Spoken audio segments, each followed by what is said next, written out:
Hey, welcome back to RamZland. Today, I want to show you the density of liquid mercury. Check it out. All you need for this investigation is some mercury, some ball bearings, and a beaker.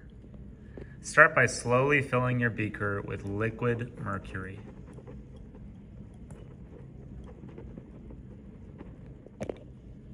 The essential question in this lab is, how can a steel ball bearing float in liquid mercury? How is that possible? I'm just going to keep adding these ball bearings, but you can actually see that they are floating on the surface of the mercury. I'm going to add them all. It seems like that would be impossible, but they're just floating on the surface like a trampoline. Amazing.